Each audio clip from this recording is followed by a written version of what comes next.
வணக்கம். இன்றைக்கி என்ன செய்ய போகிறோன்னா, தக்காளி சூப்பு. இது அதிகமாக எங்கே கிடைக்கும்னா, ட்ரெயினில் ட்ராவல் பண்ணும்போது கிடைக்கும். இது ரொம்பவே டேஸ்டியாகவும் சூப்பராகவும் இருக்கும். அதை வாங்க எப்படி செய்யுதுன்னு பார்க்கலாம். அதுக்கு நான் இன்றைக்கி ஒரு சட்டி வச்சுருக்கேன். அதில் வந்து பட்டர் கொஞ்சமும், கொஞ்சம் எண்ணெய் கொஞ்சம் சேர்த்துட்டு, ஒரு பிரிஞ்சி இலை, 2 ஏலக்காய், சின்ன துண்டு பட்டை, 2 லவங்கம், அதுக்கப்புறமா 10 பல்லு பூண்டு, ஒரு சின்ன துண்டு இஞ்சி, அதுக்கப்புறம் ஒரு கைப்பிடி நிறைய சின்ன வெங்காயம், பெரிய வெங்காயம் கூட போட்டுக்கலாம், 2 பச்சை மிளகா, அதுக்கப்புறம் கொத்தமல்லி சேர்த்துட்டு நல்லா கலந்து விட்டுட்டு, பீட்ரூட்டில் வந்து பாதி பீட்ரூட் சேர்த்துக்கிறேன். சேர்த்துட்டு நல்லா அதையும் கலந்து விட்டுக்கோங்க. மிளகு, சீரகம் அதுவும் ஒரு டீஸ்பூன் போட்டுக்கோங்க.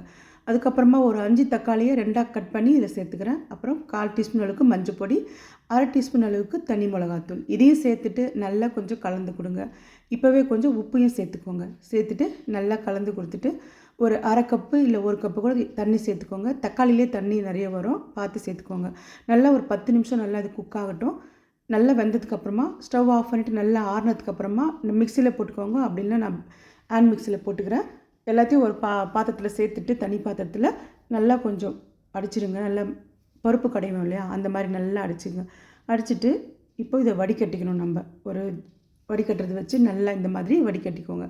வடிகட்டி அந்த திப்பியெல்லாம் நம்மளுக்கு தேவையில்லை, அதை எடுத்துட்டு இப்போ இதை வந்து இப்படியே பண்ணுறதில்ல, அதே சட்டியில் மாற்றிக்கோங்க. அதை வடித்த ஜூஸ் எல்லாம் அதை சேர்த்துட்டு, இப்போ இது கூடவே இன்னும் ஒரு 4 கப் அளவுக்கு தண்ணி சேர்த்துக்கலாம். சேர்த்துட்டு அடுப்பை பற்ற வச்சுருங்க. நல்லா கொஞ்சம் கொதி வரணும் இது. அதுக்கப்புறம் சாட் மசாலா அது வந்து 1 டீஸ்பூன் அளவுக்கு இதில் சேர்த்துக்கிறேன். அதுக்கப்புறம் 1/2 டீஸ்பூன் அளவுக்கு பெப்பர் பொடி சேர்த்துட்டு, ஒரு எலுமிச்சம்பழத்தை ஃபுல்லாக அதில் புழிஞ்சு விட்டுறேன்.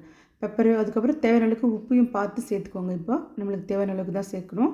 சேர்த்துட்டு நல்லா ஒரு கொதி வரட்டும். அதுக்கப்புறமா இது கூடவே வந்து தக்காளி சாஸ், அதுவும் டொமேட்டோ சாஸ் அதுவும் சேர்த்துக்கோங்க. அதுக்கப்புறமா 1 டீஸ்பூன் இல்லை 2 டீஸ்பூன் நம்மளுக்கு எவ்வளோ தேவையோ அந்தளவுக்கு பட்டர் நல்லா கொஞ்சம் உதுட்டு நான் சேர்த்துக்கிறேன். கட்டியாக கூட அதில் போடலாம், கொதிச்சிடும். நல்லா கொதி வந்ததுக்கப்புறமா நம்ம இதில் வந்து ப்ரெட்டு வந்து நல்லா பொரிச்சிட்டு, இது கூட அதுதான் இதோட ஹைலைட்டு.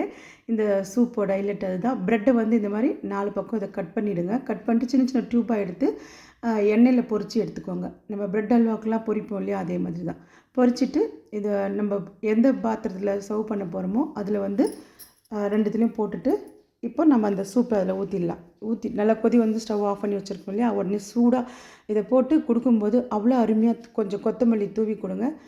தொண்டைக்கு வந்து அவ்வளோ இதமாக இருக்கும். குடிக்கும்போது நம்ம கரகரப்பாக ட்ராவல் பண்ணும்போது வச்சு எடுத்துகிட்டு போனால் இன்னும் ரொம்ப சூப்பராகவே இருக்கும்.